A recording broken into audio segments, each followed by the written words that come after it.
Welcome to RetroLogic. I'm Dan Caparello, and I am back. And today I'm joined by John Cummins. Howdy. And today also joining us as a new host on the show, Sam Wagers. I have returned.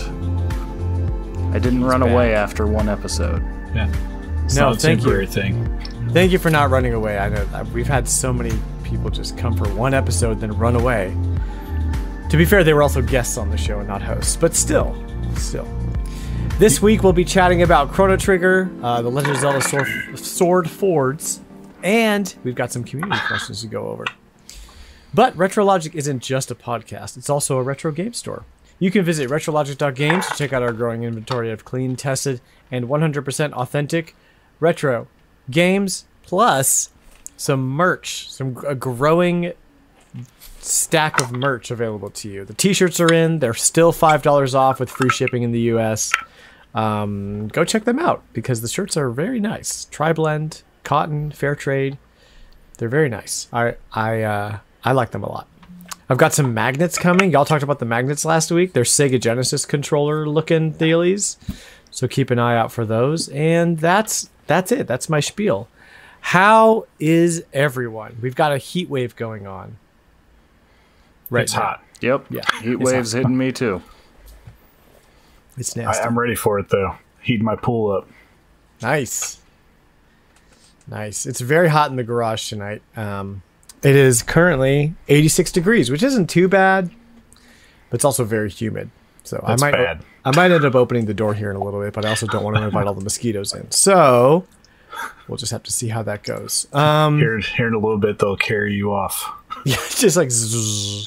I'll just be a giant like skin and bones because they would have sucked all my blood out. That's what's gonna happen. And I'll just be like, I'm Dan. Who's the old guy? So let's jump into our icebreaker, guys. Sam, what did you buy? What did you play? Well, I'll tell you what I'm not playing that I bought last week, which is Big Sky Trooper. So this is one of the things you just have to remember when you buy games on eBay is sometimes they don't ship or get lost in shipping.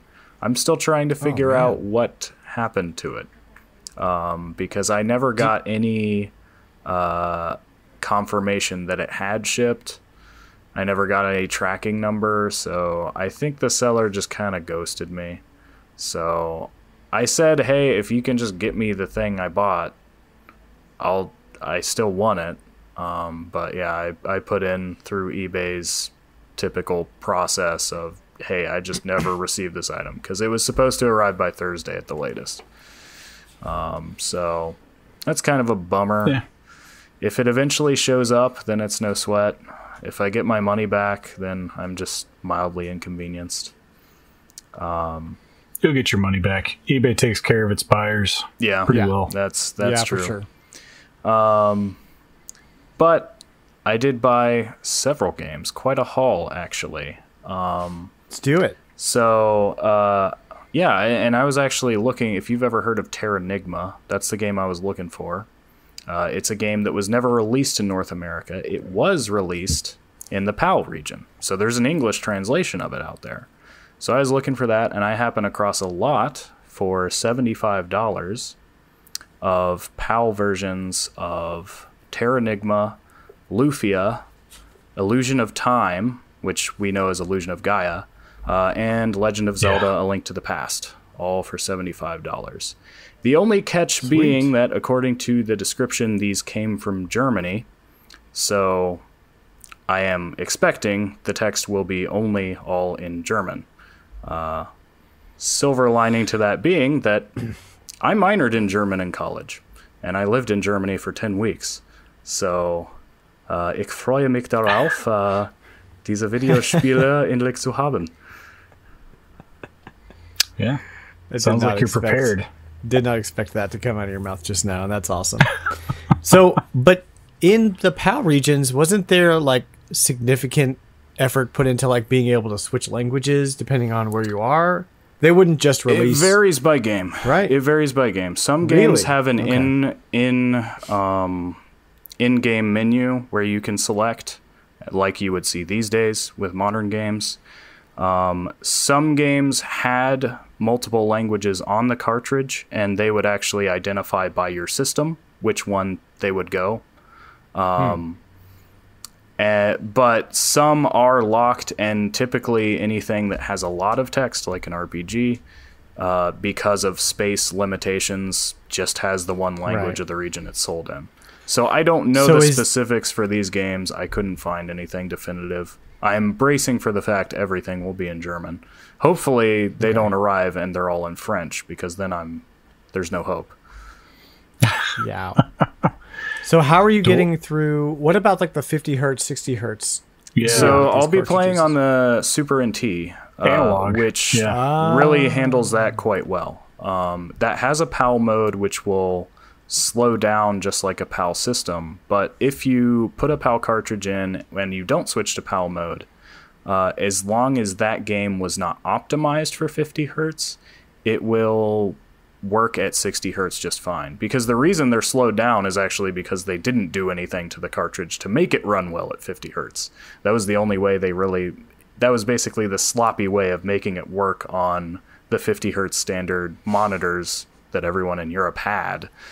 There are games like Donkey Kong Country, I know is one of them, that are optimized for 50 hertz that will not work at 60, but if you run them at 50, they actually are running at the same speed. They're just working with the refresh rate of a 50 hertz monitor. On the NT. Yeah, the NT kind of helps a lot. It's kind of a lifesaver for if you have a collection of PAL games, because you really got the short end of the stick. I actually found a video that does a pretty good side-by-side comparison of the 50 hertz mode versus 60 hertz mode. It becomes very obvious playing F-Zero that there's a slowdown, especially given that there's a timer that is running slower in 50 hertz. Oh my gosh. Yeah. Now, does the Super NT recognize that it's a PAL cartridge and put itself in PAL mode, or do you have to manually do that? You have to do that manually. It's kind of hidden in the settings. Yeah. So I actually have, and good segue to what I've been playing. I have a PAL copy of Cybernator, which did not come from Europe. It came from Canada, but whatever. It was cheaper than any North American Cybernator, because that's a game that shot up in price. It's not in French, right? No, it's in English. I wasn't sure, but it came from Canada, so I figure it's probably English. Well, yeah, depending on the province. And it varies depending where they sold them to. So like I said, it kind of varies game to game, region to region. So it'll be interesting to see, like, are these games I bought going to be all in German? Are they going to be in English? Is there something I can do with that? I don't know. But I figure it's worth a chance, because each of those games is worth about an average of $30, and I got them for $75. So yeah, that's good. I can't wait to hear an update on that. See how they run, man. That's cool. What else you got for me? Other than Cybernator, which I played recently, I did not beat it. It's a very short game. I ran out of lives at the last level, so that was unfortunate. I also failed a mission, so if I did beat it, I would have got the bad ending. Very fun game, though. I really like Cybernator. I really like, even just thematically, I like mech games. I really dig the way it controls. I can see it irritating people, because there's a certain clunkiness to the movement, which it's slow, feels really good to me, but it could feel terrible to other people. Sounds and looks amazing for the era it's from. I did also, part of the reason I got so far this time is because I found out there's a secret weapon. If you beat the first level without killing any enemy but the boss, so basically having the minimum score to beat the level, you will get the napalm gun, which does way more damage than anything else in the game. So that's helpful. Even so, some of the later bosses get pretty annoying, and you only get 3 credits to beat the whole game. There's no passwords or saves. There are only 7 levels in the game, though. Crazy. Sounds like you're going back.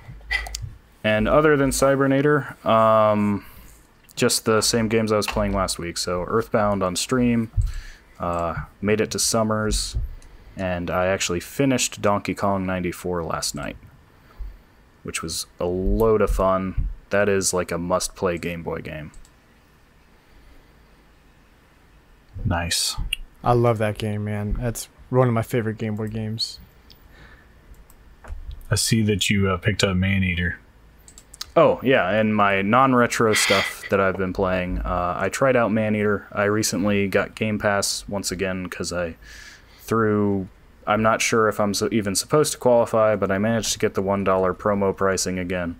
So I'm like, why not? I'll take Game Pass for 3 months again for $1. Like, I have basically given Microsoft about $6 for Game Pass over the past year. Yeah, I tried Maneater. I don't know if I'll go back to it. It's fun, but the gameplay is just, I don't really see much to it. It's cool that you're a shark that gets to eat things, but yeah, it's like an arcade shark simulator game. There's not a whole lot to the combat, which is the downside to the game for the most part. Yeah. But yep. Awesome. Good stuff. That's all you got, Sam?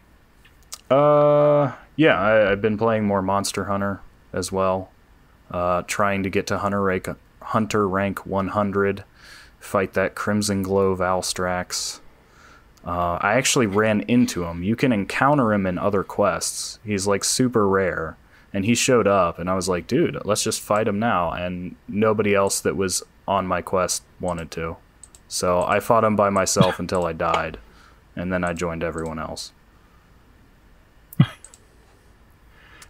I gave up on that game, so I don't know what you're talking about.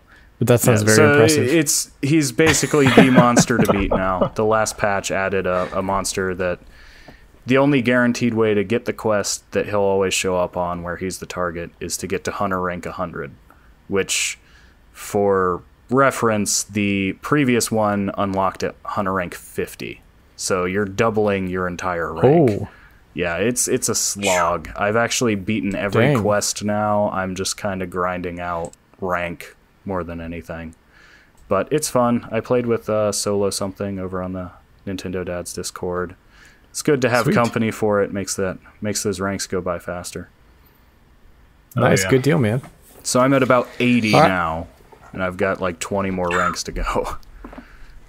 Well, I pray it doesn't take you to 100. That just sounds horrible.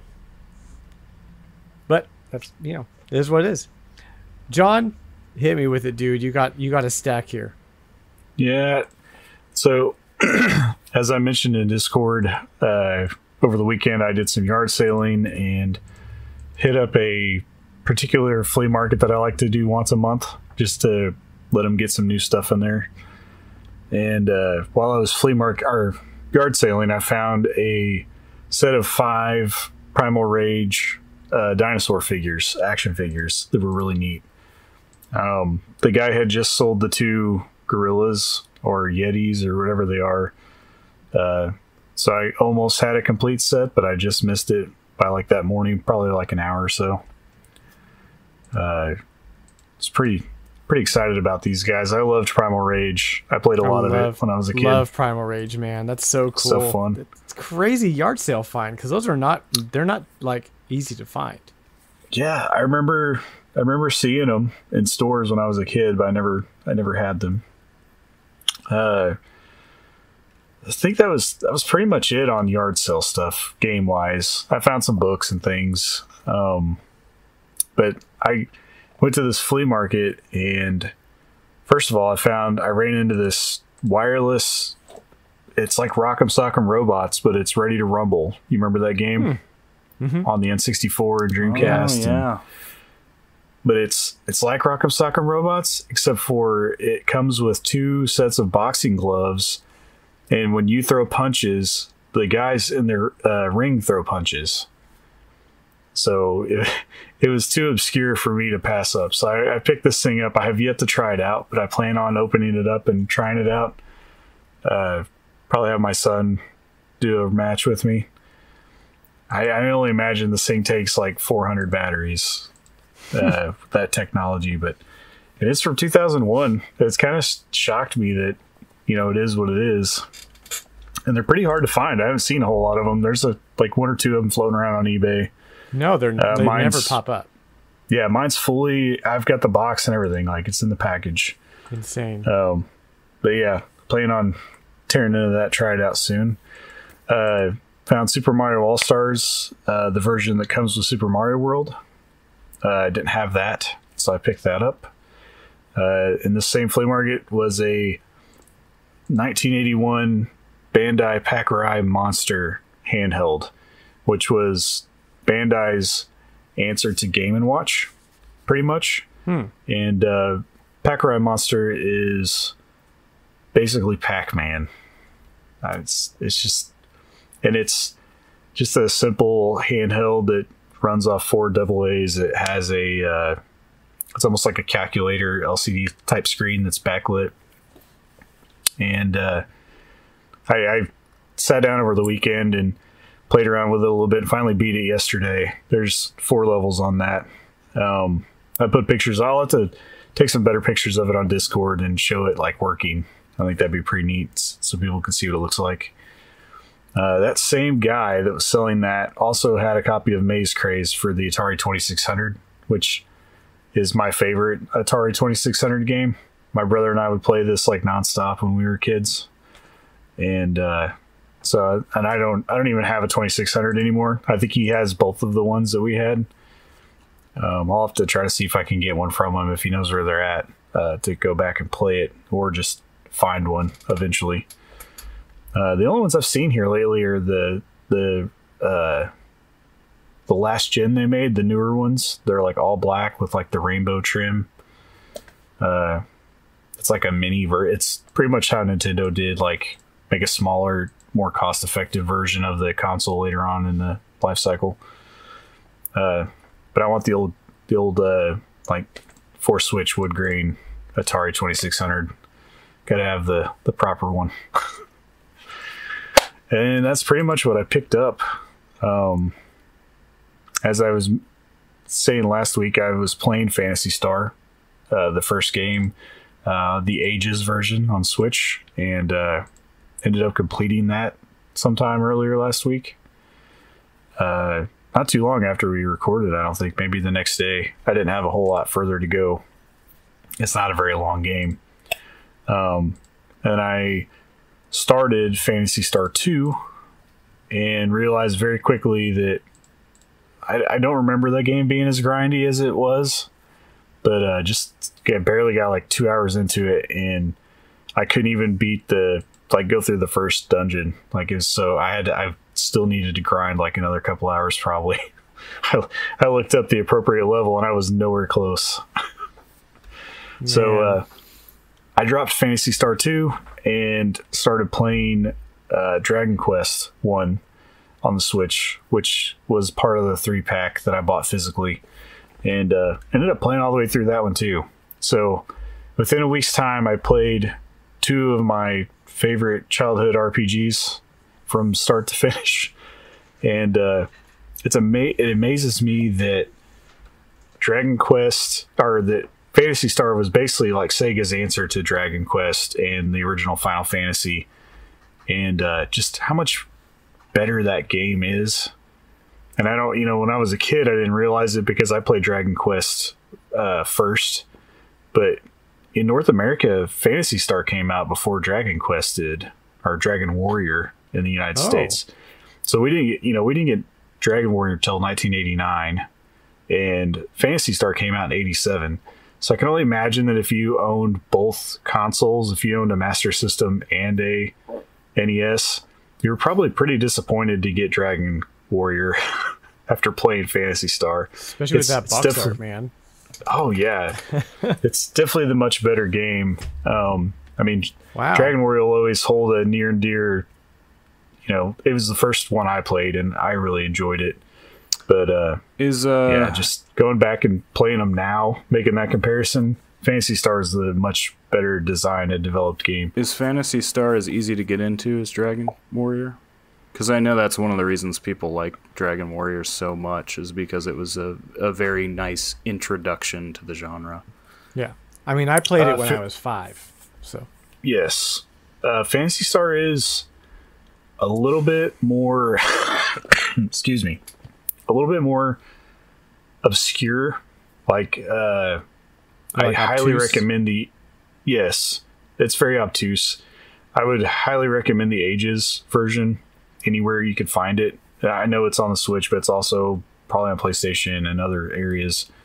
But it gives you detailed maps of all the dungeons, because whenever you go to the dungeons, it goes to a first-person view, and everything looks exactly the same until you turn a corner. And there's even parts of the dungeon where, like, if you turn at a certain angle, it looks different. So, like, you might have run into a wall, but as you're turning, it looks like you could still walk that direction.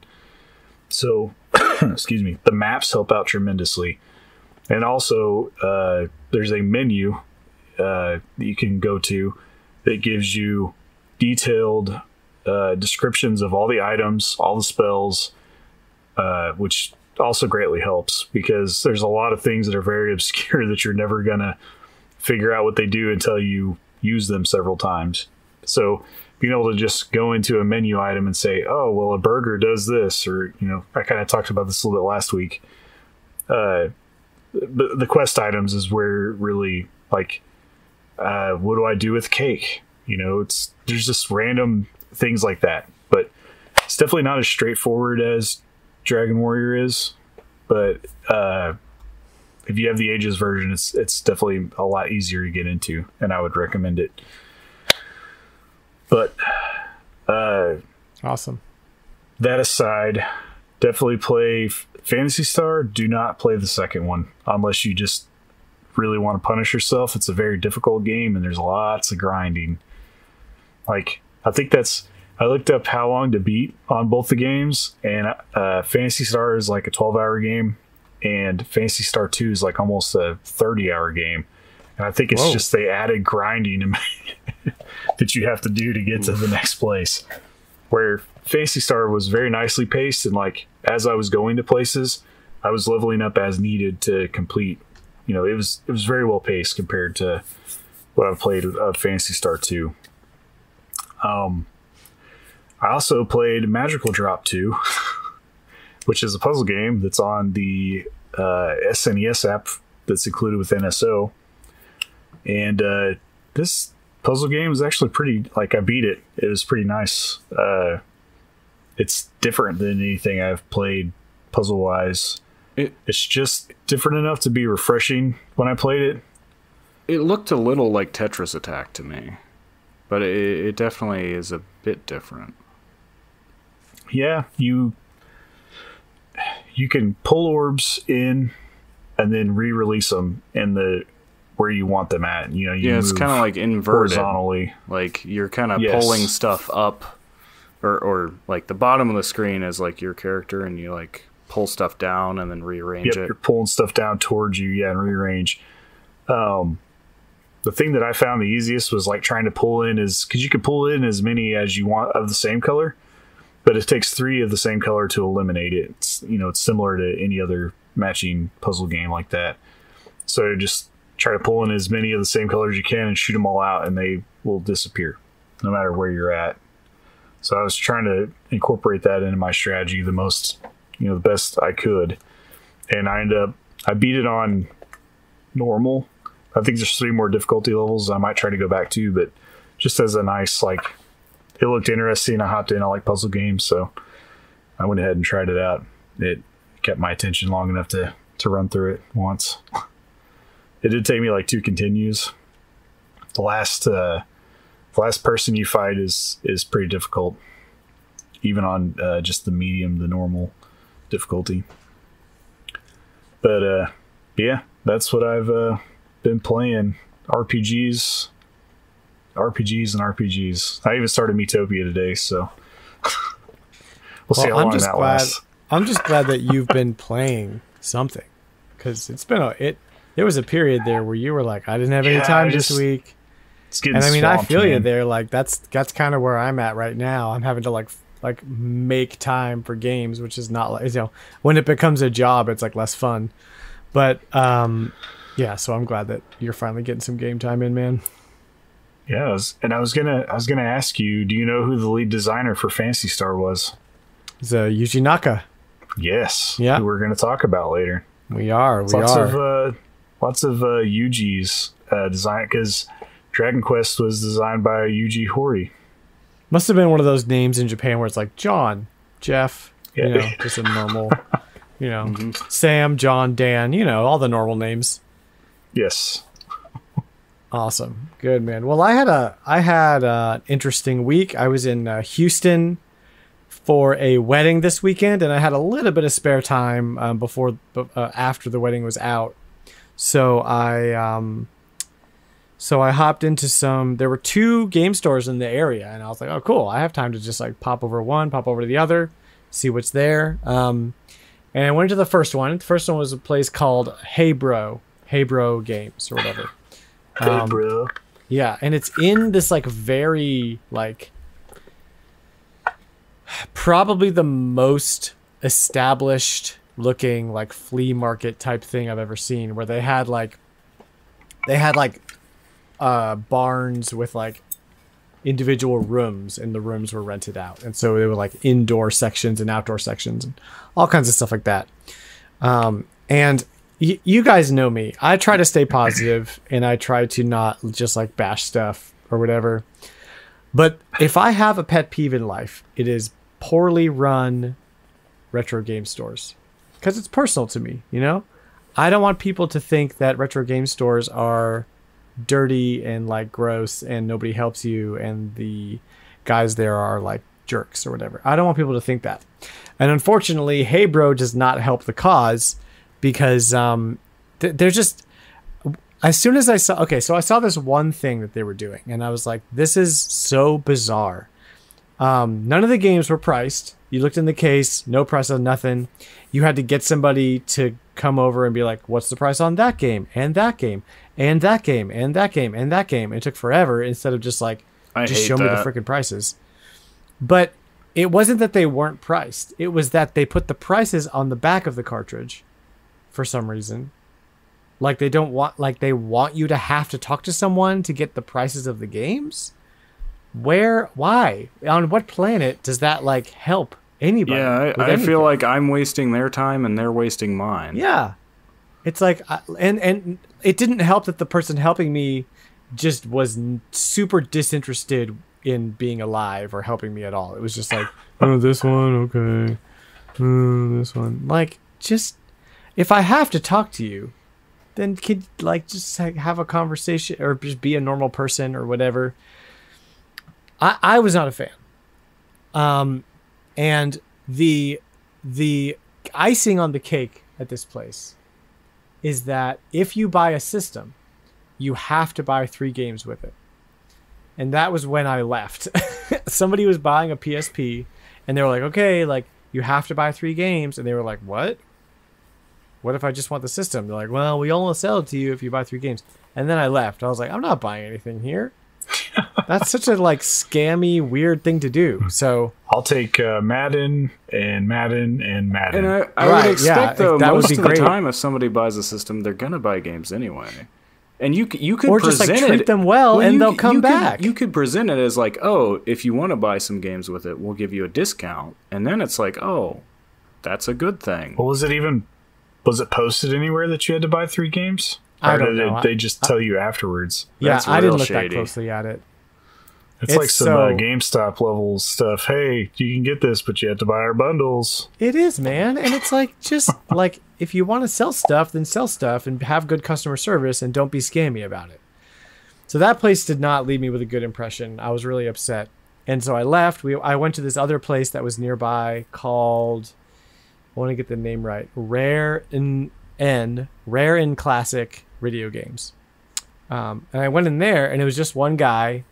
And despite it just being the one guy who probably owns it, he seemed like he was owner, like he cared. It was very clean. Everything was like symmetrical and organized and priced. and so I could just browse. And he was super passionate about what he was doing. He loved it. You know, we struck up a conversation. We're just talking about like, you know, what kind of stuff I'm looking for, and just was great. You know, so I was like I was trying to find stuff to buy there because I was like, no, I got to support this guy.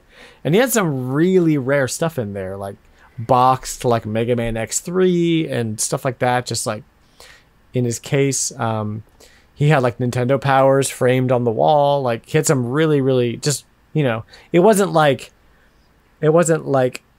a shrine or like a very well decorated place, but it was good enough and it was clean and didn't make me feel weird being in there. And dude had a great vibe. So if you're in the west of Houston suburbs, go to Rare and Classic Games. Don't go to Hey Bro. That was my adventure this week. So at Rare and Classic, I picked up Battletoads for the NES. Just been meaning to pick it up. Just love Battletoads, every Battletoads. And he had some accessories behind the counter, and I was like, oh, is that a Dogbone NES controller? He's like, oh yeah, $12. So I was like, okay, well, definitely picking that up. So that's what I got. That was my pickup this week. I didn't play anything this week because John and I switched places. But I will be playing Game Builder Garage on Friday. I'm so excited for that. So look forward to me talking about that. I'm going to make Plock 2, probably. We'll see. Do it. And I've been playing Chrono Trigger. I started today, but we'll be talking about that a little later during our crossplay segment. So, that being what it is, let's jump into our Prices Retro.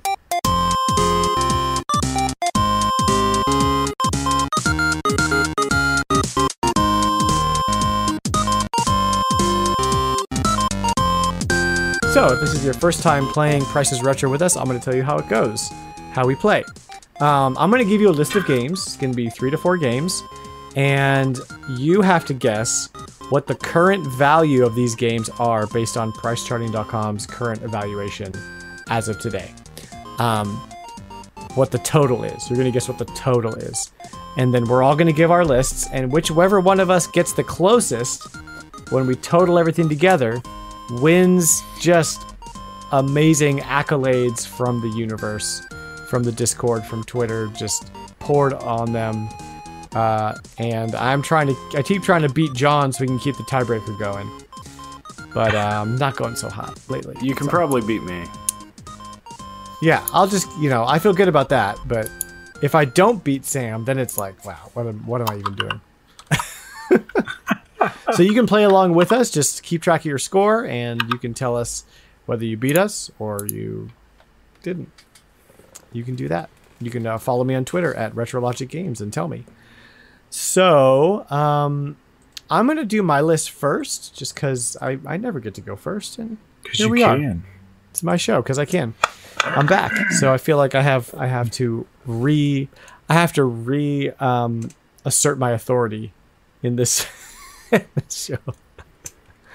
You've got 3 games to catch up on, so we'll let you go first. All right, here we go. We got it. So I have a bit of a theme on this one. Let's see if you guys can get it. It's not too difficult. So the first game is Sim Ant for the Super Nintendo, complete in box. The next game is Super Mario Maker for the Wii U, complete in box. We have Master Builder for the Atari 2600, complete in box. And John, I saw you laugh at that one. I think you know what that is. And we have Mischief Makers for the Nintendo 64, complete in box. So I'm just going to throw a random one out there. I'm going to say 190. All right. Okay. Sam, what you got for me? I was semi-confident until Mischief Makers. I really don't know. Complete in box. I'm going to say 150. Okay. Actual retail price is $346.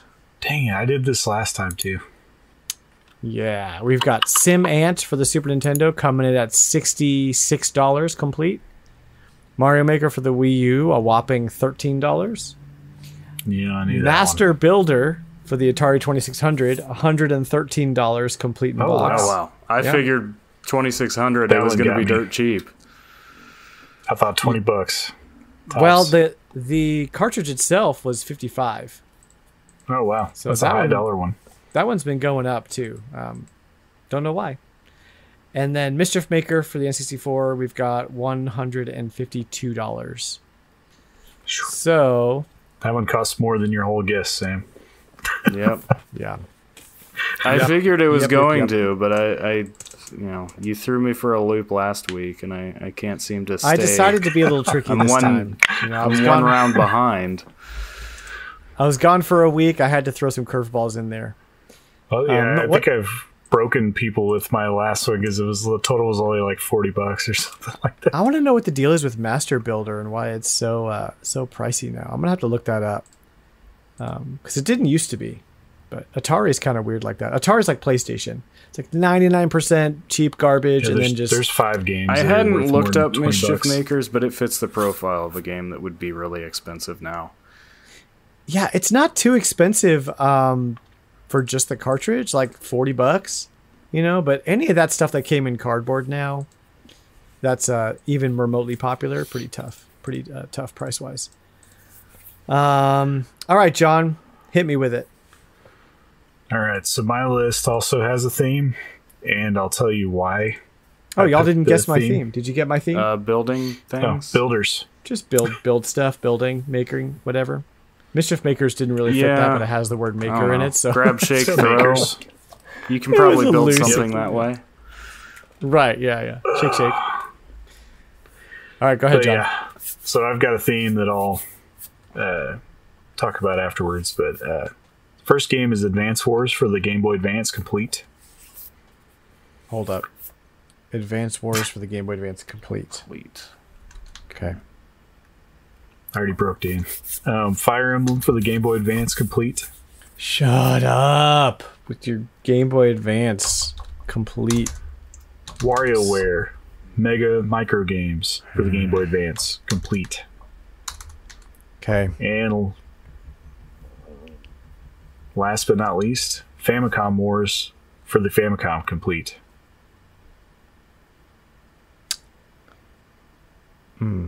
Famicom games are like Atari games and PlayStation games, where it's 99% cheap crap, and 1%. Yeah. Okay, complete in box. Okay, I'm gonna. Yeah. All right. I can just go ahead and throw a number out there. Go ahead, Sam. 240. 240. Okay. It's a good guess. Solid guess. I went 390. All right. So the total of my lot is $437. Yes, dude. Man, you almost nailed it. So I've been looking at the GBA stuff, so I had you on that. Sorry, go ahead. Yeah. Oh no, you're good.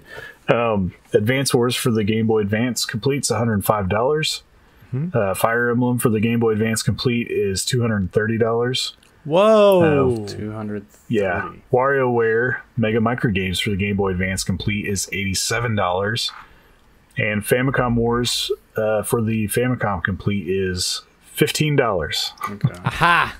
Yeah, I went like somewhere. I was like $40 because that's a good like halfway point between garbage and gold.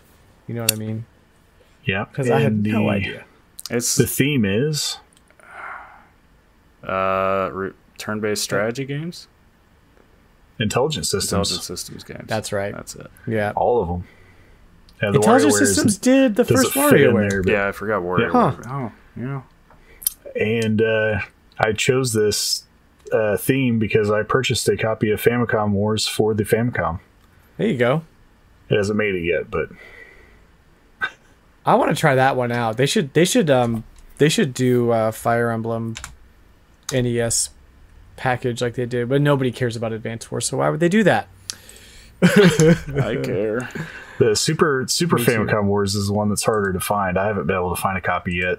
I want to play it too on my analog.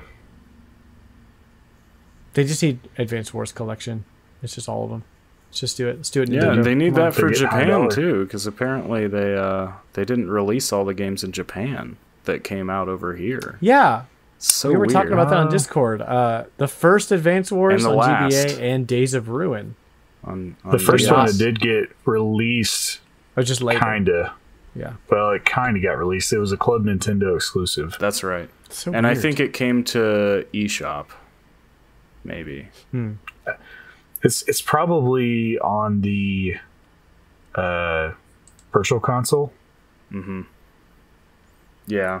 But the other game, the Days of Ruin. third no. game, I don't think Yeah, so. That wouldn't. They didn't do. Actually, did they do a couple DS games at one point? Not on the Wii U they did. The but Wii not U, on Wii. yeah. No. Well, Not yeah, on Wii. just Virtual Console in general. They might have got Days of Ruin, but I'm not sure. There weren't a lot of I'd have to DS look it games up. on Wii U. No, and that's probably not one that was really sought after over there. All right. Well, I still have Yeah, my Fire Emblem, list, man. so you guys haven't Let's won do it. yet. Maybe this will throw you for a loop. I also have a theme. Since I played Cybernator, these are all mech games. All right. So I have Awesome. Armored Core for Answer for the PlayStation 3 complete. What is that even? Armored Core Armored for Core, man. Answer. For answer. Yep, that's the title of the game. FOR or FOR. FOUR? I guess it's sort of a pun Just- because it's the follow-up to Armored Core 4. The number 4. But yeah. Armored Core Okay, for Sam. Answer, PlayStation 3 complete. Metal Warriors for the Super Nintendo, loose. Ranger X I played that. Wait. for I the played Genesis, that. loose. Hold up. Metal Warriors. And then what was that last one? Ranger X for the Sega Genesis, also loose. Okay. And Front Mission for the Nintendo DS, complete. I also played that one. I loved Front Mission, man. That's a good game. No idea what it's worth today. And that's a problem. Oh, sorry. Go through your list one more time, just like rapid fire. Armored Core 4 Answer, PlayStation 3 complete. Metal Warriors for the Super Nintendo, loose. Ranger X for the Sega Genesis, loose. Front Mission for the Nintendo DS, complete.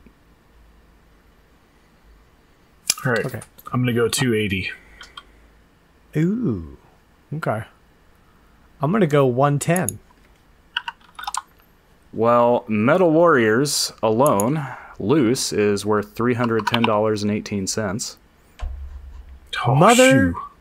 Yeah. Complete in box is like 600 something. That is one that is just...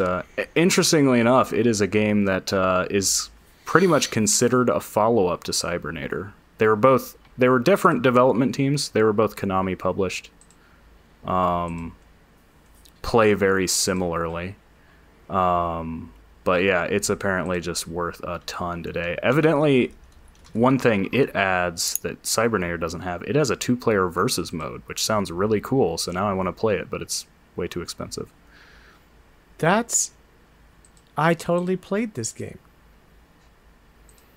Yeah, so Ranger I'm X, mad. going through the rest of the list, Ranger X is $31.88. Front Mission is $33.48.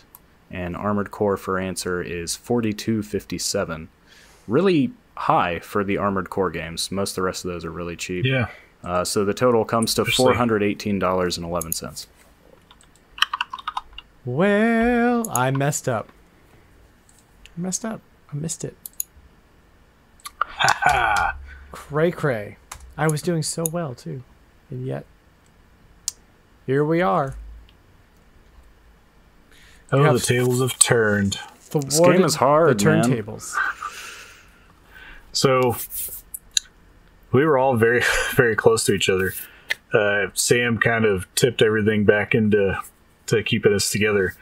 Dan had a total difference of 355. I had a total difference of 294. And Sam had a total difference of 393. Oh, So hey. I Keeping it in squeaked out third a, place for me. Yeah. Yeah, but we're getting better, guys. Last minute victory. Yep. Because Dan had totally killed me with his. You know what? Maybe I'm thinking of a different game with this Battle Warriors thing. I don't. You know what? My brain with the memory, not so good.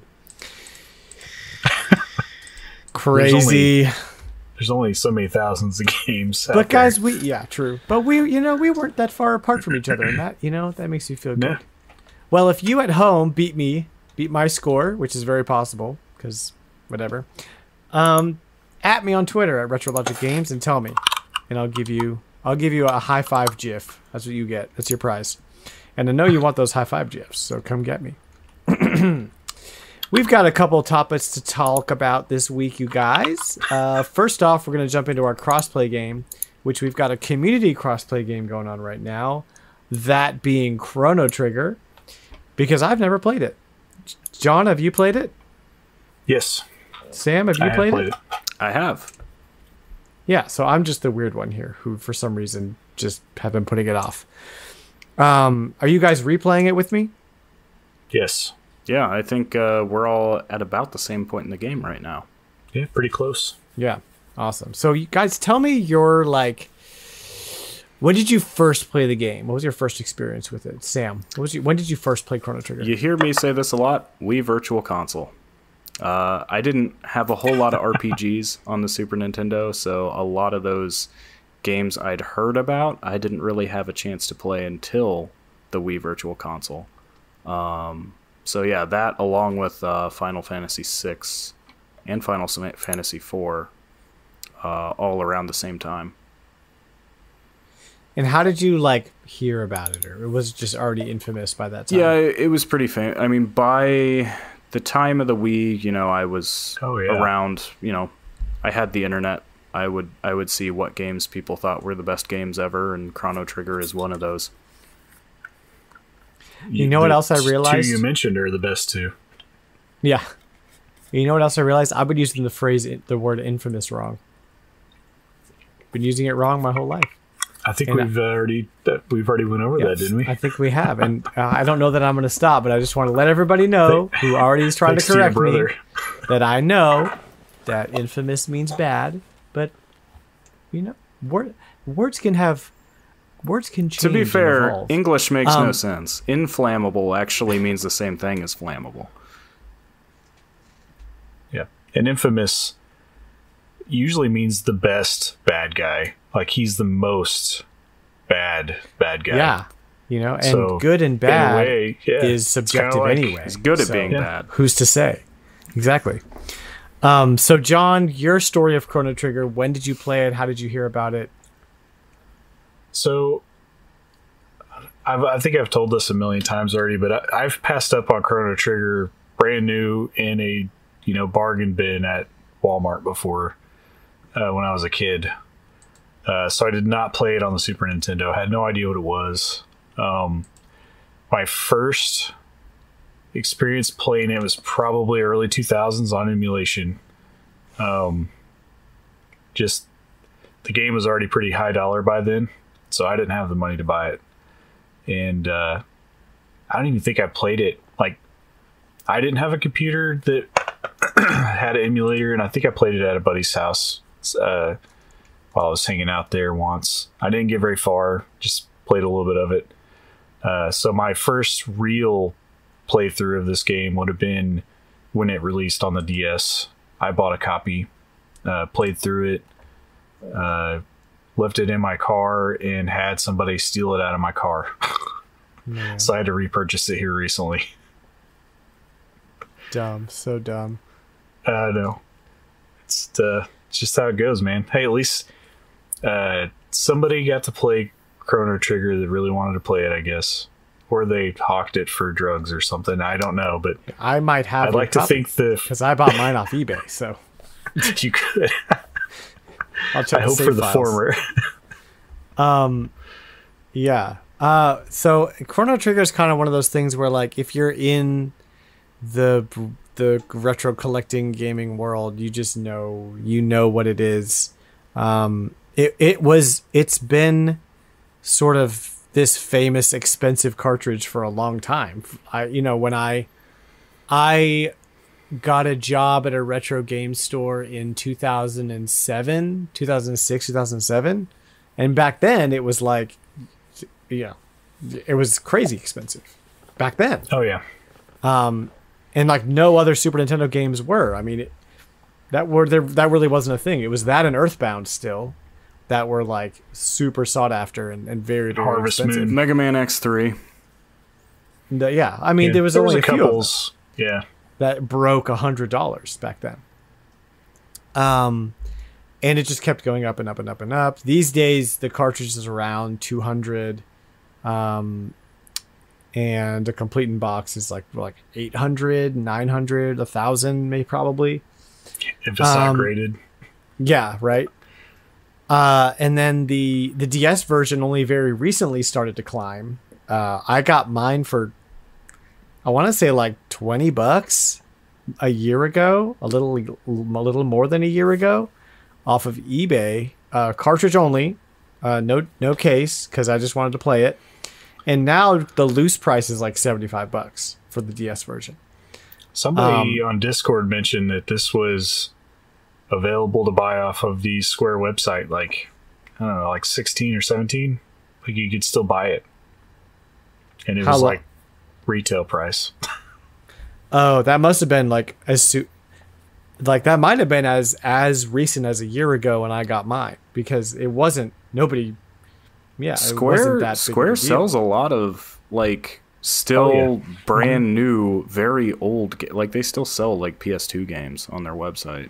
Yeah, So Black Friday. somebody- Black Friday, I bought a bunch of them for the RetroLogic game store, and nobody buys them. They just sit there.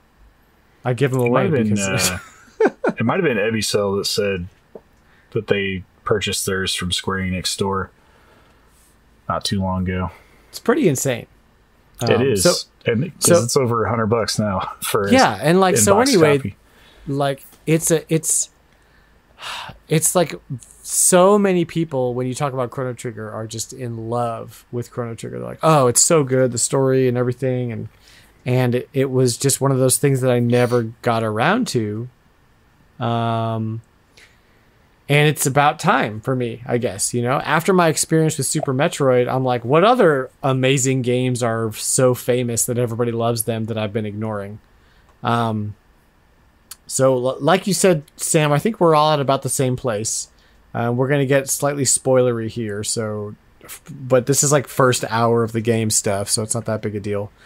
I got stuck in the first 10 minutes because I have no idea what you're supposed to do in the fairgrounds. That was just like, Have fun.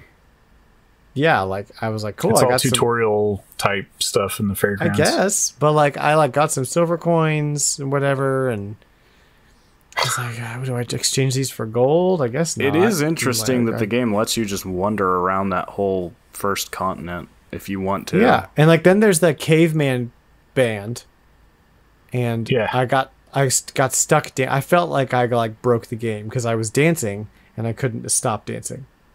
I Yeah, was like, some how do I- things in the game like make you wait for a little while, and then like you kind of wonder, I'm like, did it just freeze? And like there's a Yeah. part where she makes you wait while she's buying candy, and you're like, I can't do anything, and then it's like literally like it's a good 20 seconds probably, and then she's like, okay, I found the one I want, and then it lets you continue from there. They're like literally Chrono Trigger was wasting your time. That's like what the game Yeah. is doing. I I do almost shut like- my game off. I thought I broke it with the freaking caveman dancing. I do like, though, that part of the game that there's so many random occurrences in the game that aren't even necessary for you to finish the game. Like there's just all kinds of little things, details in the game that you could totally miss if you just don't even talk to this person or whatever. Like one that always gets me in the castle after you've already been transported. You can choose to talk to the Chancellor guy, and then he like goes upstairs, and then you can see he's like peeking through a part of the wall. You can go around and talk like make action with the wall where he's at on the other side, and you could hear what he's saying through the wall. Yeah, I think if you don't ever, I saw him staring through the wall, but I never went to the other side. Yeah, but it's stuff like that. Like if you don't even think to like go do it, you'll just totally miss that part of the story, and you'll just never know that it even happened. One of the things I did, because I've been trying to like talk to a lot of people and kind of get the full experience, and one of the things that I thought was funny was after you talk to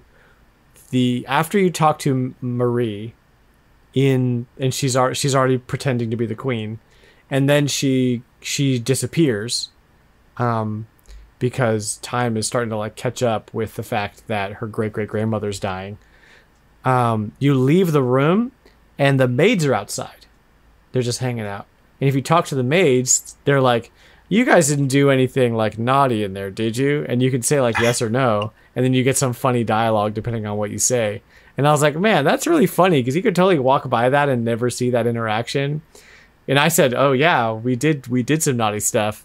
And she was like, "Oh, I'm not going to tell anybody that. Just I'll keep it to yourself, because that could like destroy the whole kingdom if you said that." So I was like, man, it's so funny how you're right, how detailed all that stuff is. And as annoying as I found the fairgrounds, because I just wanted to continue with the story and it wouldn't let me, there was a lot to do there. So I thought that was cool. This is a game where like you have to take your excitement for, not necessarily excitement, but like for some RPGs, like you can kind of like bulldoze forward and miss a lot of things and it doesn't really matter. But this is a game where you really want to like take it 2 years back, really just soak in the environment and really try to talk to as many people as you possibly can to get the most out of the game, because it's just a really, really good story, and it like really pulls you in the more you take it in. So oh yeah, definitely slow down and like just kind of observe everything, because there's just little bitty nuances of things that are stuck in there that, like I said, you could totally miss them and you would never know it.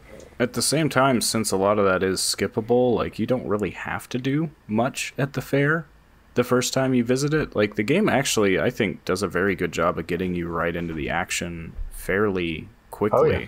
And particularly, I mean, to at least go into the basic plot of, you're pursuing this girl you just met that gets sucked into the time portal. You go back in time, and then you have to save her ancestors so that she'll keep existing. Like, it's a very good, succinct plot hook for that first act of the story, which so many other RPGs just don't do that. They just let you wander around for 20 hours before the actual plot starts. And this isn't the actual plot, but it's like a self-contained thing that leads right into the actual plot. And it establishes really that this smart. Is a game about time travel, number one. That's the thing. Is it just kind of... Because I don't know what's coming. But just that one story, I'm already in. Like, I'm super in for whatever this game is going to do. You know, like, I met Frog, and I did some action, I beat a boss battle, and now, like, time is corrected. And so I'm, like, set up for whatever else this game's going to do to mess with time, which seems to be, like, the running theme. One or two nitpicks that I have, and maybe you guys can help me with this since you're experts. One of the things that I love so far about the game is the battle system. I just love area-based systems in RPGs. Grandia 2 is a great example. Just everything's all area-based. And move is like a turn you can take to move to a position to be able to set yourself up for an area attack that's going to get the most damage done to the most enemies. This game also does that, but I haven't been able to figure out how to position anybody anywhere. Everybody's kind of stuck where they are, or they might move if their turn depends on it, or their move depends on it. But I don't feel like I have very much control over that for a game that relies so much on area of You pretty much attacks. Don't. The main effect you have, and you would have to know what enemies you're going to encounter next, is to change your party order. That'll at least change Right. which person's standing where. But effectively, the way this game works is encounters are essentially scripted. So, you know, every time you go to this intersection of two paths in the castle, you're going to fight this group of enemies, and they're going to surround you in this way. Yeah, so there's no way to like strategize. There's a in couple that way. bosses The that will enemies- move around during the fight, but your characters will enemies- stay where they are, pretty much. Right.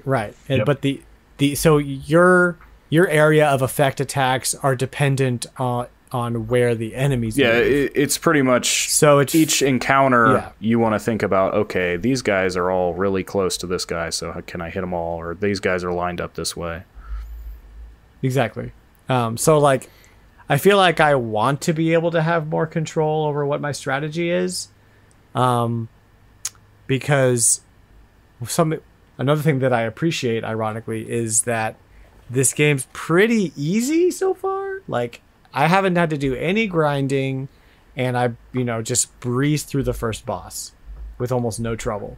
Well, the other thing, too, is most of those encounters are skippable, the standard ones. You can actually go past most enemies by hugging the side Right. of the walls. Yeah, I noticed that. In fact, there's certain story elements that only happen with the minimal level gain, like per area. So like there's some portions of the game where if you want to play it a certain way, you try to stay at the lowest level possible to still be able to complete the portion of the story. Oh, interesting. So anyway, don't we're not Go we're into not too much on it, but yeah, we're not very far, so I don't want to dig so deep. Like, I kind of want to do like piece by piece. And so I'm going to dig more into it next week. I'm really, really liking it. There are things that people have always talked about that once you experience them, you're like, oh yeah, I see why everybody freaks out about it. And one of them is the music in this game is just top notch. It's like probably some of the best video game music you can find from that era. It's insane. Are you guys both playing on the DS? Yes. So I bought the Steam version, which does not have a great reputation. I think it... What about it? Do you know? So yeah, and I will mention to anybody who was like looking at buying the Steam version, because it is the easiest way to get the game right now. It's the cheapest way to get the game right now. It's on mobile other than the too, mobile but version. I don't know. Yeah. And a lot of Which the is criticism... probably the same. Well, a lot of the criticism is because the Steam version takes after the mobile version in a lot of ways. They were developed at the same time. It is not technically a port of the mobile version, but they share a lot of similarities because they were developed side by side. At launch, the Steam version, you could very well tell, had menus that were designed for a touchscreen, and that really, rubbed people the wrong way. There were several patches. That's the other thing you have to keep in mind when you look at like Steam reviews from users. A lot of them are people who bought the game at launch. Sometimes there are patches that address the problems they had. I think a lot of the criticism is still there. Like, this is definitely not the definitive way to play Chrono Trigger. And especially they're charging $15 for it, which is a little bit high for something that's so bare bones. That's premium for Steam too. Yeah. I mean, Especially for a game of that era. and even if you're not expecting, a remaster, so to speak, there's definitely some things they could have done better as far as that. I know one thing a lot of people hated too was that I think until a later patch, the default, it's still the default graphics setting now, but I think it was the only graphics setting before, was their high res, which is like a pixel smoothing, which doesn't look good here. It rarely looks good, to be honest. It can look good if it's done well, but this was clearly a, kind of a botched job. I haven't noticed the sound being too bad. I play with the classic graphics setting, which is more pixelated. It looks fine. The pixels do look a little stretched. It's not like horrible. It's not absolutely like you are still playing Chrono Trigger. Like if you absolutely can't stand the idea of playing what is an inferior version of the game, then no, don't buy Steam if that's going to bother you. But like if you just want to play this game, like you're not really missing out on anything. I know there's some people that actually still prefer the Super Nintendo original over the DS. One of the reasons being because they changed the script quite a bit. They redid the translation. So if you play the Super Nintendo game, Frog always speaks ye old Middle English. He doesn't sound quite as weird in the DS version and the Steam version. His sound design, Frog's sound design is just on point, man. With like that, wah. It's like, wah. Yep. He's so cool. I love that dude. Awesome. Well, good. So if you're listening and you want to jump into us playing Chrono Trigger this month, jump in. Just start playing. You know, we just started, and I'm sure you'll be ahead of me by the time you listen to us next week. So don't even sweat it. More the merrier. Please don't spoil anything for me. Thank you very much. And we are going to jump into this day in gaming history. We've got just a couple games to talk about. We're going to burn through these guys. The first one is Legend of Mana, which came out 21 years ago on June 7th of the year 2000. Who wants to talk about Legend of Mana? Whose game is this? So I threw this game up here. I actually have not played through this game. I played a little bit of it, just a little bit of a run through of it. It's a role-playing game that Square developed for the PlayStation. It's the fourth game in the Mana series. It's kind of the sequel that everyone was waiting for after Trials of Mana, and then it changes up things quite a bit. But the main reason I wanted to mention is because we got the remaster of this game that is either already out or it comes out real soon, and I think it's one that I'm going to pick up here shortly. They have a physical version on the I think the Play Asia has a pre-order for it or a order available. Yeah, it comes out June 24th, so not too far out. So yeah, we're close. So yeah, this is one that I've been keeping on my radar that I want to pick up eventually. Sweet, I'd be down to give it a go. The remaster, the screenshots of this remaster look beautiful. All the backgrounds look redone, which is amazing. Very, very cool. Yeah, and then the other game we have on the docket is Legend of Zelda 4 Swords Adventures, which is 17 years ago today, 2004, released for the GameCube. So, who wants to take that one? Or do you both want to? Because I didn't play it. I also didn't play it. That's you, John. Well, this is another one that I played, not to finish, but I played with a buddy of mine who would have to bring his Game Boy Advance over because this is a game where, you know, if you were playing more than one player, you had to have the Game Boy Advance and cable for each player that was additional to the first player. It's a blast, and it's another gem that's just stuck on the GameCube. Like, I think the DSi had a version of this, right? If I'm thinking right, that you could download. I don't. Yeah, it was free. I want to say it was like a My Nintendo reward at some point. Something like that. Something like that. Yeah, I had that one. I played a little bit of it. The problem with these games is they're super special if you can get somebody to actually play through the whole game with you, but that's often hard to accomplish. This and Final Fantasy Crystal Chronicles were both played in the same fashion. But yeah, it was really hard to find not only 4 people, but 4 people that had Game Boy Advances and a cable to go along with it, because the cables were pretty hard to find there for a while. I've got 2 of them somehow over the time. So I don't even have enough to play a complete 4-player go-round. I have enough Game Boy Advances, but not enough cables. That's a game that they need to re-release with online. That's what they need to do with that. I think it would be... they already have the engine developed that they used for Link's Awakening. Oh. It would totally be killer if they could...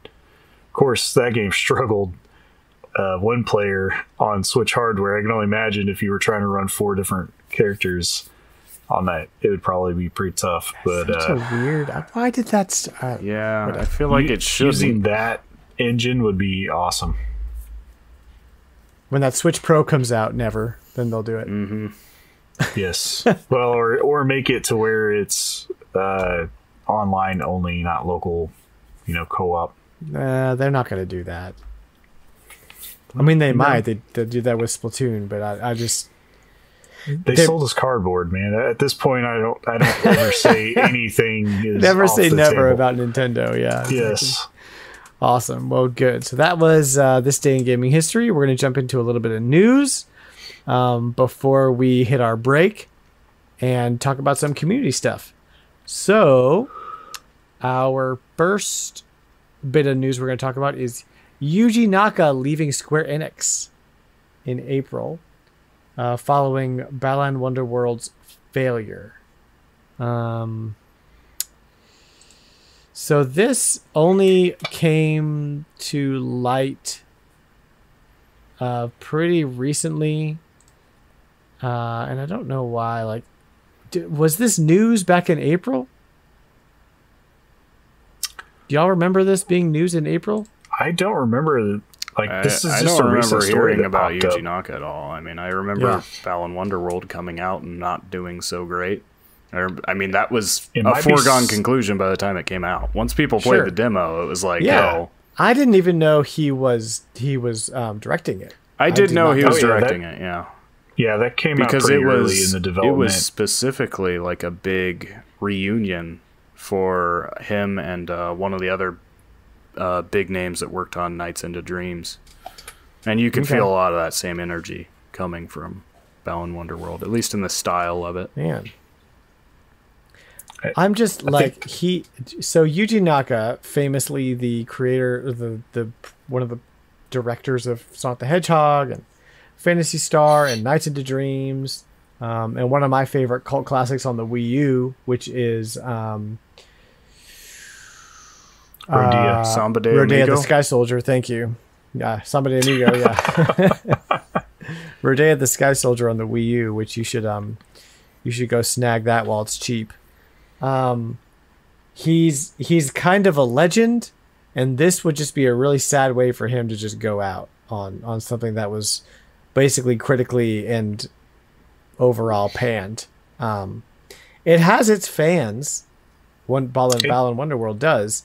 I've never played it, so I can't speak to it. At the first reveal of it, I was there for that. I was like, this looks interesting, this looks unique, and it's a 3D mascot platformer, which is cool. Like, that's my kind of jam. But yeah, I played the demo and I was like, yeah, I think the criticism's deserved.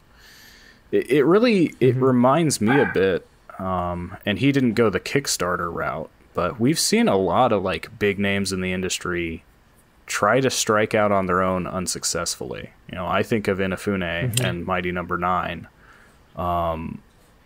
And to me, some of what that does indicate is, and I don't want to denigrate any of his achievements or anything, but you do have to remember, games are made by teams of people.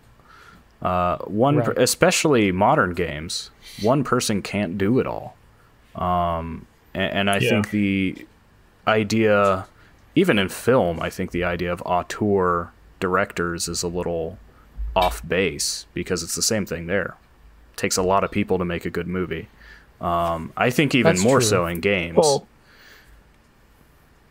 you got to remember too on this, I think he was just the director of the game. I don't think he was like creative influence or things of that nature.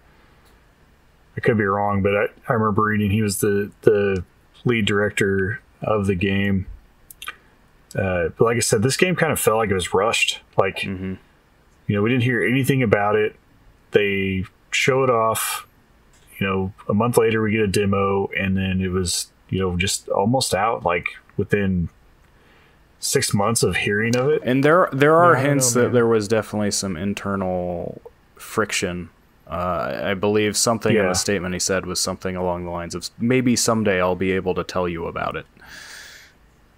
Yeah. Well, I hope so. I part of it is just that you get so little info about that kind of inside stuff, about the inside development story of how something came to be or what decisions were made and why, that like anytime somebody opens up about that, it's kind of big news. And Yuji, being such, like I said, like a titan, not a titan per se, but a legend in the industry, responsible for some of our favorite games of all time, it would just be a huge shame for him to just go out this way, where it's like, yeah, I'm done considering retirement or consulting or whatever, because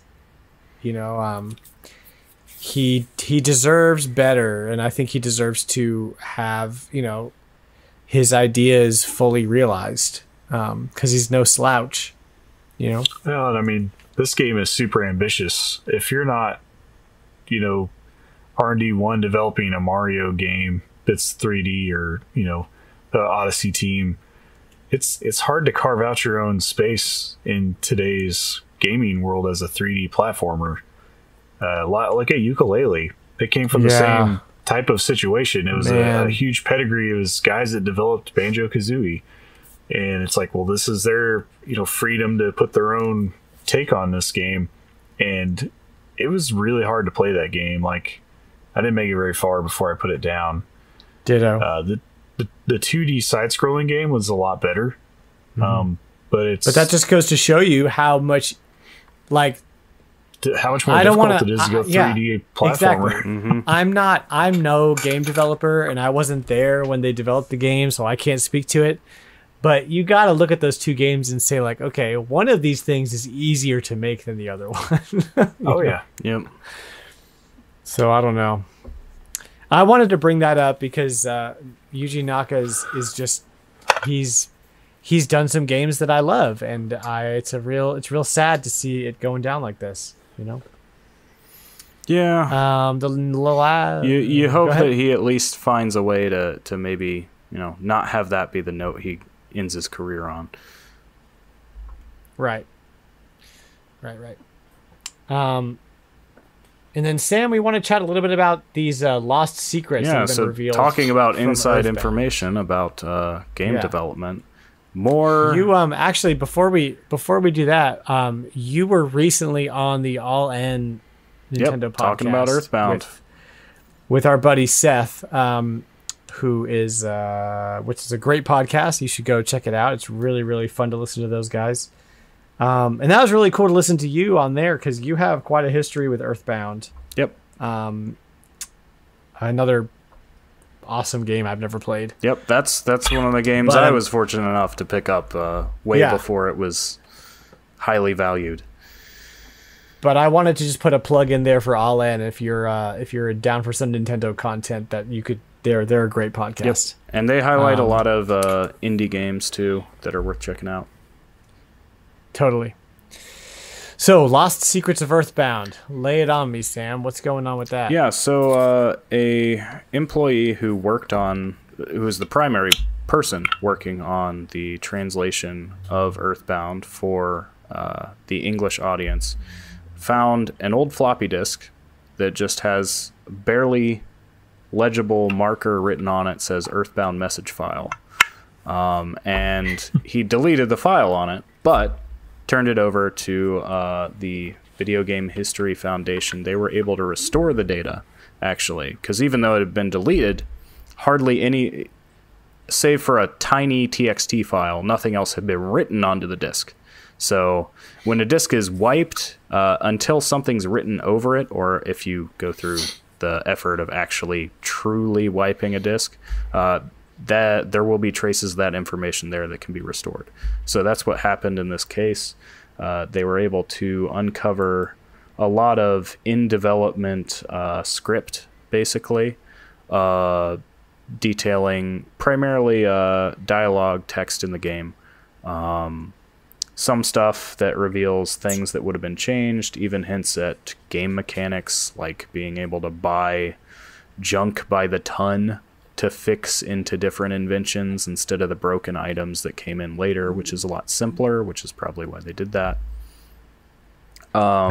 Names of random NPCs. So if you ever really wanted to know what the name of the bike salesman at the Puncture bicycle store is, you can know what his name is.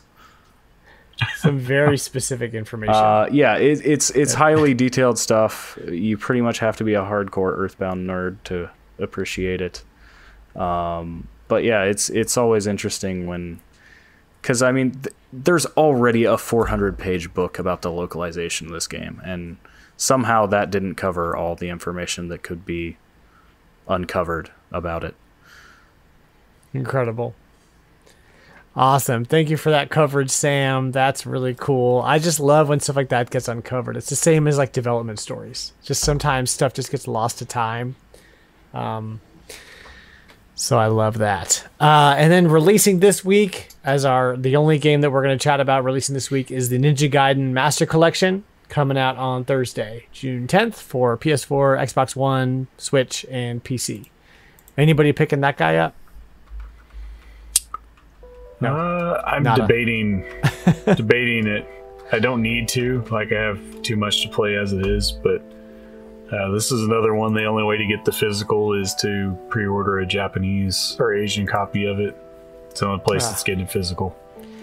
My brother's a huge fan of this series. This is the 3D remake series, the reboot series of Ninja Gaiden. And he's even kind of like, I don't know if I'm going to play that, but it is cool. So yeah, I wasn't planning on it. Cool. I prefer the 2D games. Good deal. Well, let's take a little break right here, and then when we come back, we've got a bit of community content to burn through, and then we'll say goodnight. So we'll see you guys in a second.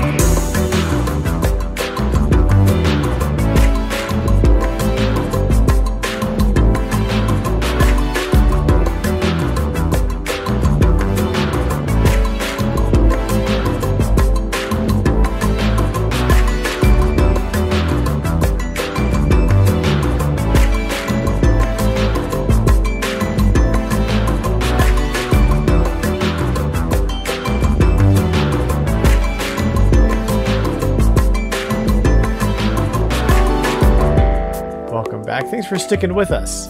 We have some community content. The first thing I want to chat about is a Dad Fest is happening next week during E3. That's kind of cool. If you get bored of E3, come and check out what the Nintendo Dads and the Mega Dads are doing. And we are, as part of the Nintendo Dads, we've got a couple of events happening.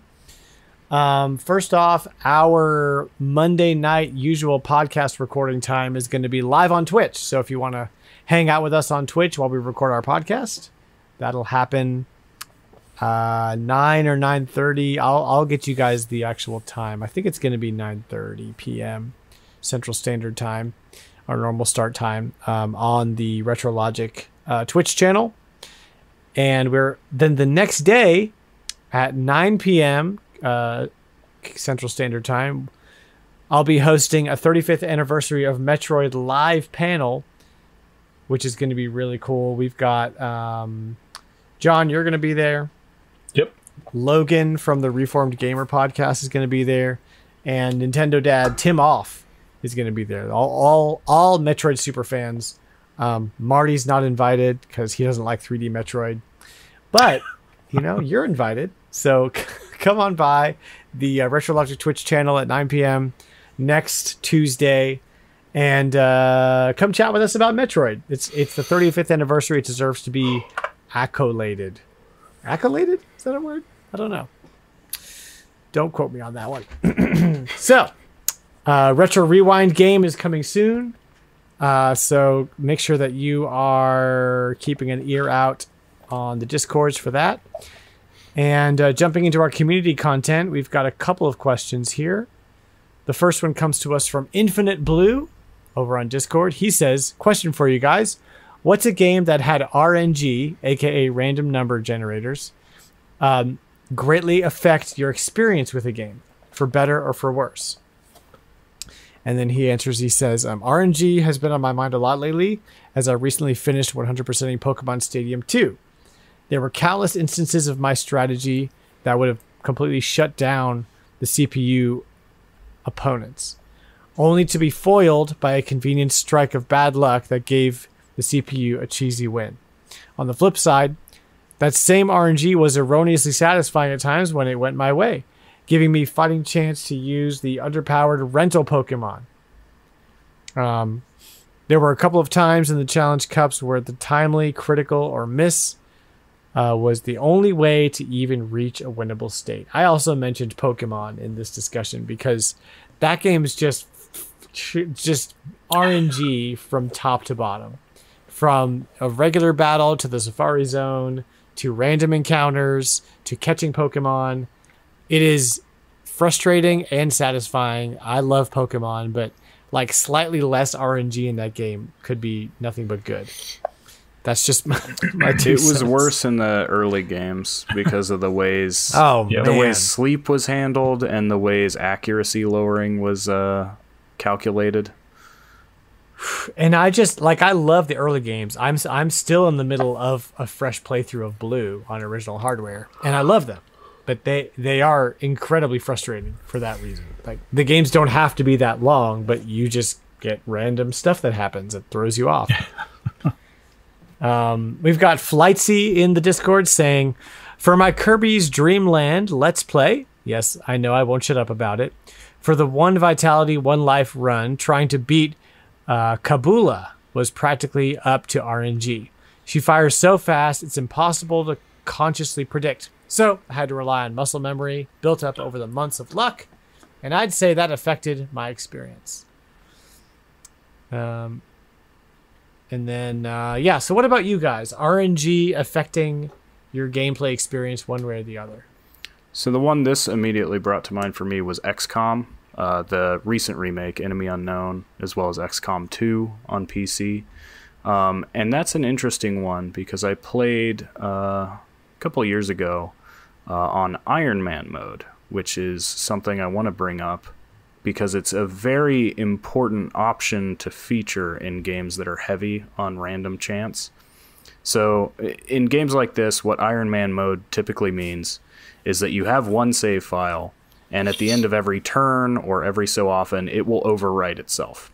You cannot go back. You are stuck with whatever bad roll of the dice that you just got, and you have to find a way out. And that forces you to play very differently. If the game is structured towards it, though, so in a game like XCOM, you can fail a mission, you can have your entire party wiped. It's not a true game over, though. You will be set back heavily. There will be consequences. But you will not usually reach a dead end. And that's very important, because it takes away the crutch that people use, which is, oh, I missed a shot that had an 80% chance to hit that I thought I could count on, and then my guy got killed by the alien that he missed point blank. I'll just reload my save and try again until I make that shot, which removes the strategy from your strategy game. When you play on Iron Man mode, before you take that shot, you have to think, okay, what am I going to do if he misses? Is it a smarter idea, because there is a chance, 1 out of 5 times, I'm going to miss this shot, and because there's no take-backsies, because I'm in Iron Man mode, maybe I should just have my guy run away and go behind full cover, because that's a safer option. You have to fight another day. And so it really forces you to think harder about your moves. And I think that is, if you're going to have a game with a lot of random chance, I think building it that way is a lot smarter. Because then... That's like running a Nuzlocke. Yeah, it's like, your Pokemon think about dies, any game of chance. If you had the ability to just mulligan your dice rolls in a game of Monopoly, it would be no fun, because everybody would just be doing it all the time. And that's sort of what you wind up doing in some of these games. And sometimes the player needs some help doing that. And so I would actually recommend anybody playing XCOM, if it scares you, I understand, but try Iron Man mode. Try Iron Man on the lowest difficulty. Take the difficulty down if you have to. Is there a permadeath? Yeah, so XCOM has permadeath. The squad members are fairly replaceable, but you will feel it if your highest promoted guy goes down and dies. There's ways to hedge the bets, rough. But I mean, in case in point, when I played Iron Man, because I was used to just reloading when any of my good units died, I didn't even realize that there are situations where your squad gets captured, and then you will get an opportunity to rescue them in a special mission later. And if you play the way most people are playing when they're not on Iron Man, you'll just do that. Another game this made me think of was Fire Emblem, and how that's kind of changed over the years. And they've kind of gone the opposite way. The modern Fire Emblem games very much acknowledge that when most people play Fire Emblem and one of their units dies, they will restart the game. That's why Three Houses just gives you a turn rewind feature with limited uses to keep some semblance of difficulty. But the earlier games definitely, like, if you play Shadow Dragon, which got the re-release recently, you'll notice there are lots of very expendable units that aren't very distinct from each other because they expect you to lose some. Oh, yeah. Just how that game was. Interesting how different the modern take on Fire Emblem is, because it's very character driven now. Well, and it's interesting too, because in Fire Emblem, level ups are also randomized. Each character will have their own stat growth parameters. So, like, one character, Marth, I'm making up the number, but say Marth has a 45% chance of increasing strength when he levels up. That means on different playthroughs, one character may be leveling up a lot better than others. And I can remember the first time I played Radiant Dawn, I had a character at the beginning, Nolan, who is usually not great, but he was just blessed by the random number generator on this particular run, which is great because you hurt for good units early in that game, especially units that can take a hit. Because usually he has good HP and good strength and not much else, but he wound up pretty well balanced. And I can still remember, mild spoiler for Radiant Dawn, there is a point where some of the different groups you've been controlling have to fight each other, and you actually have to, playing as the Dawn Brigade, the first group, you have to defend against the Grail mercenaries led by Ike for a certain number of turns. And I remember that in this playthrough, Nolan was attacked by Ike and actually just wiped him out in the counterattack, which was hilarious because Ike is like the best unit in that game. Wow. Hilarious, man. That's some impact with RNG right there.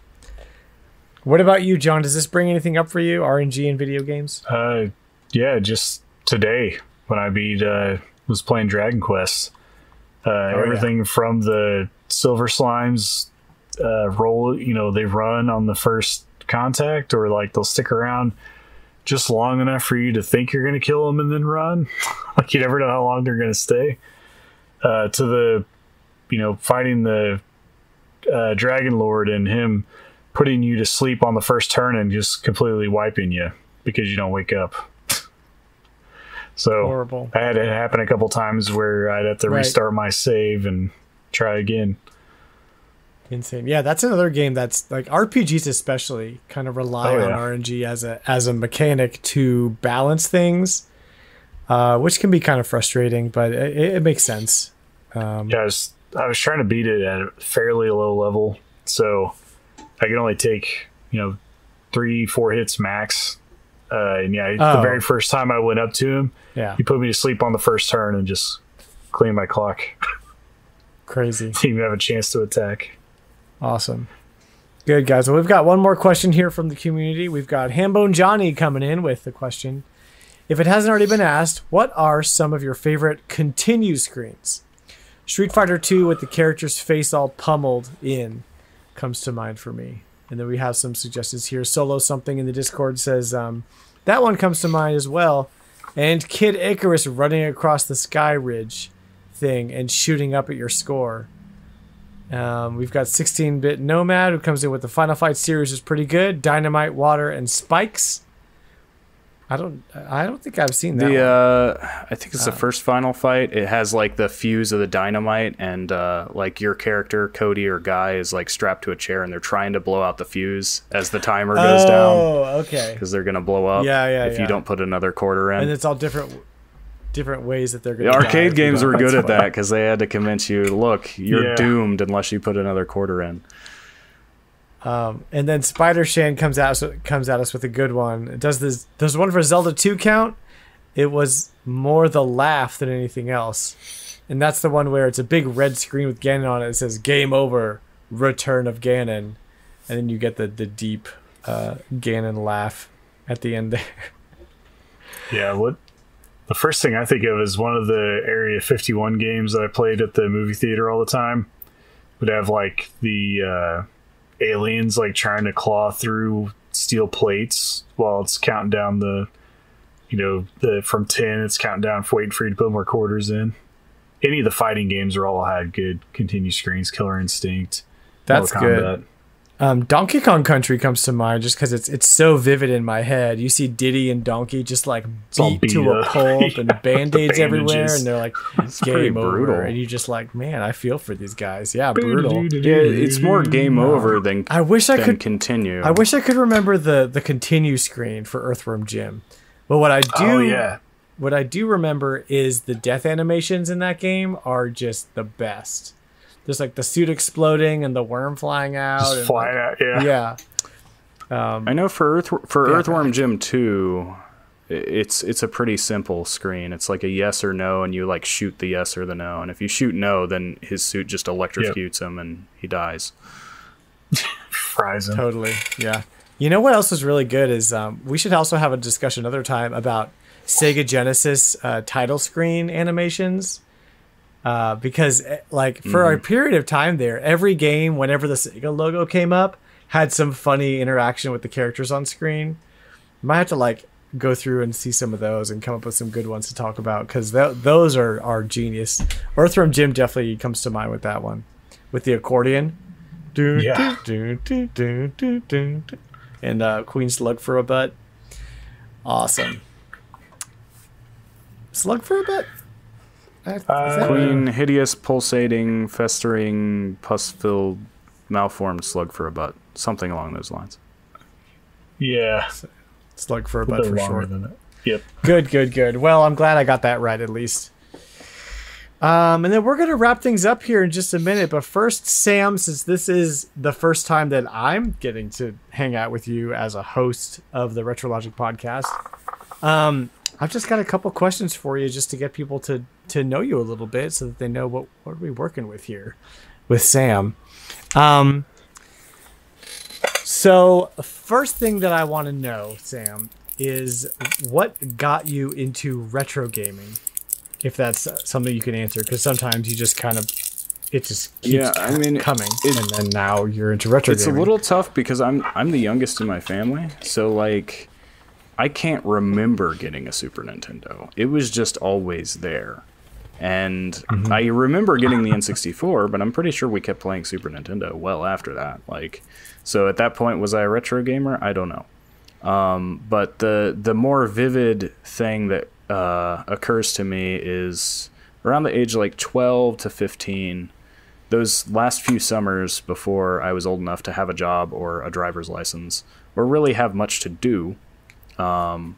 Our Super Nintendo at that point had been moved to the basement, hooked up to our old CRT TV because we got a nicer TV in the living room, and I just spent a lot of time going back to those Super Nintendo games and realizing that now that I was older and now that I had internet access and could look things up on GameFAQs if I needed to, I could beat all these games that I thought were impossible. So I beat Mega Man X for the first time. I beat Goof Troop for the first time. I beat all these Super Nintendo games that we had that I'd remembered playing, the Donkey Kong Country series, Mario World, Link to the Past, and I just kind of started knocking all those out and never really went back. I mean, sometimes new stuff takes up more of my time and attention, but Wii Virtual Console was another big one for me because even back then, like, it wasn't...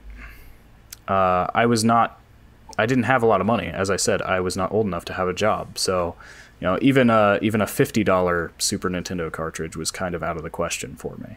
I remember looking at Mega Man X2 and X3, and those were pretty pricey games. And I loved Mega Man X, but I would not play them until the collection came out.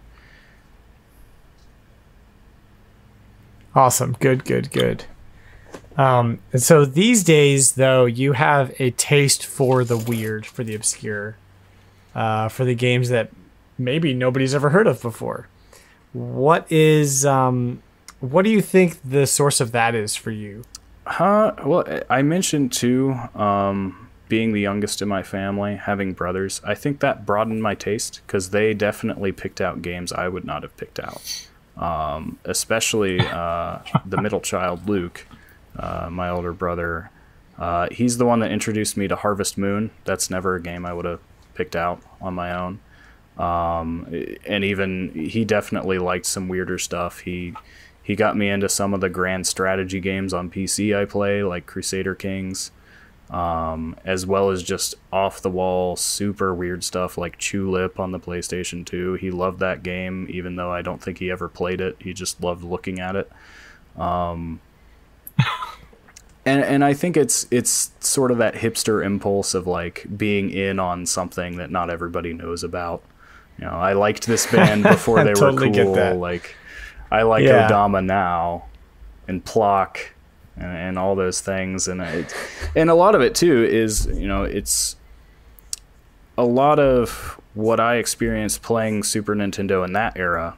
In particular, at that time, what was new was PlayStation, GameCube, or even during the N64 era, really. Like, as everything moved to 3D games, 2D games got left behind almost completely, especially like N64. Right. You didn't get 2D games. And I discovered that I really love 2D games. I really love games from the 16-bit era, and they weren't making games like that anymore. Nowadays, we have an indie scene that does kind of fill that void, but at the time, the only way to play the kind of games I liked the most was to play Super Nintendo. And so I think there's a lot of that too, is just, discovering that, this is what I like, and then wondering, okay, what else is there on the Super Nintendo that I haven't played yet? So, and once you've played all the Zeldas and Marios, you just start drawing a wider circle around what you think might be interesting. Yeah, totally. Awesome. So what does your collection look like? So as I mentioned before too, because I shared games with my brothers, the ownership of some games is not necessarily disputed, but there's sort of a general unwritten agreement to just sort of leave the games be. And one thing that's actually been really nice is my brother's son has been getting into a lot of old games too. So I don't want to keep those from him by hoarding them all away at my house, just so I can have them on hand. So I bought a analog Super NT recently, so I've been buying a lot of Super Nintendo games for myself, and occasionally borrowing some from the collection, including my copy of EarthBound. But I buy a lot of digital games these days. I'm a sucker for collections. It's just a good value.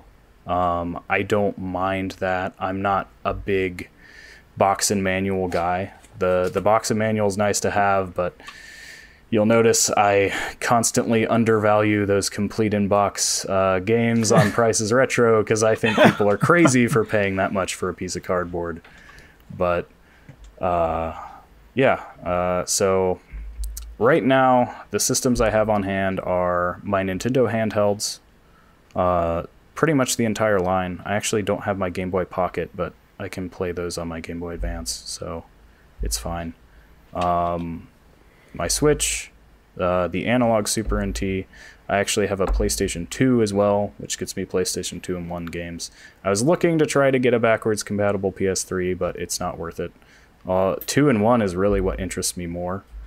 So I'll be looking at maybe filling that collection out a little with some odds and ends. Okay, cool, man. Well, we are just so happy to have you on. You're just such a wealth of knowledge, just like random facts that you keep in your head and can spout out at a moment's notice. And I appreciate your take on collecting, which is different than John or I. John's kind of like just going for everything. I collect stuff that I like, but you're a different animal, and so I feel like it's good to have that kind of different perspective. I'm more of an explorer at this point, at least. Exactly.